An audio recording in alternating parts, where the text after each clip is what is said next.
Baiklah, bismillahirrahmanirrahim. Assalamualaikum warahmatullahi wabarakatuh. Perkenalkan, saya Nur Fitri Ramadhani dengan NIM 18003026 dari jurusan Pendidikan Luar Biasa. Pada kesempatan kali ini saya akan mempresentasikan sebuah materi mengenai administrasi pendidik dan tenaga pendidikan. Sebagaimana yang kita tahu bahwa pendidik merupakan tenaga profesional yang kerjanya itu merancang pembelajaran, melaksanakan pembelajaran, menilai hasil pembelajaran, membimbing, melatih, meneliti, serta mengabdi kepada masyarakat. Sedangkan tenaga kependidikan bertugas melaksanakan administrasi, pengelolaan, pengembangan, pengawasan, dan pelayanan teknis untuk menunjang proses pendidikan pada satuan kependidikan. Selanjutnya yaitu proses administrasi pendidik dan tenaga kependidikan. Yang pertama yaitu manajemen tenaga kependidikan. Manajemen tenaga kependidikan yaitu rangkaian kegiatan menata tentang kependidikan mulai dari merencanakan, membina, hingga pemutusan hubungan kerja agar dapat menyelenggarakan secara efektif dan efisien.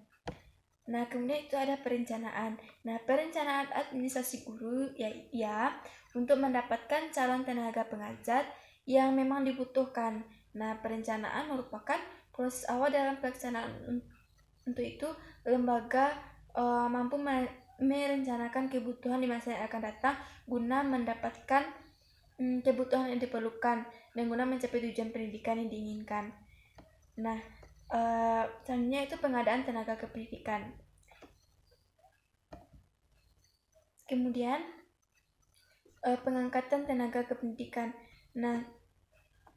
Pengangkatan atau penempatan tenaga pendidikan yang bukan pendidik pada satuan pendidikan yang diselenggarakan oleh masyarakat dilakukan oleh penyelenggara satuan pendidikan yang bersangkutan dengan memerhatikan persyaratan yang ditetapkan oleh penyelenggara atau ketentuan peraturan perundang-undangan yang berlaku. Kemudian ada kesejahteraan pendidik dan tenaga kependidikan. Yang pertama yaitu gaji adalah balas jasa dalam bentuk uang yang diterima oleh pegawai sebagai konsekuensi dari kedudukannya sebagai seorang pegawai atau guru. Kemudian ada tunjangan. Tunjangan di sini ada tunjangan khusus, kemudian ada tunjangan fungsional, ada juga tunjangan profesi. Selanjutnya yaitu penghargaan. Pemerintah memberikan sebuah penghargaan di institusi pendidikan terhadap guru, dosen, kepala sekolah, dan seluruh tenaga pendidik yang berprestasi. Penghargaan contohnya berprestasi ini sebagai penggerak perubahan dalam kemajuan mutu pendidikan.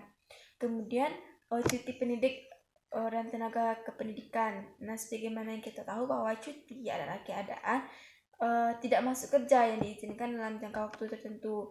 Tujuan pemberian cuti adalah dalam rangka usaha menjamin kesegaran jasmani dan rohani. Mungkin sekian penyampaian materi mengenai administrasi pendidik dan tenaga kependidikan. Pada intinya tenaga pendidik seperti kepala sekolah, pengawas, satuan pendidikan, tenaga administrasi, tenaga kepustakaan, tenaga laboratorium, teknisi, dan lain sebagainya. Proses administrasi pendidik, tenaga kependidikan meliputi manajemen tenaga kependidikan, pengadaan tenaga kependidikan, pengangkatan tenaga kependidikan, penempatan tenaga kependidikan. Kesejahteraan pendidik atau tenaga kependidikan meliputi tunjangan khusus, tunjangan fungsional, tunjangan profesi. Sedangkan cuti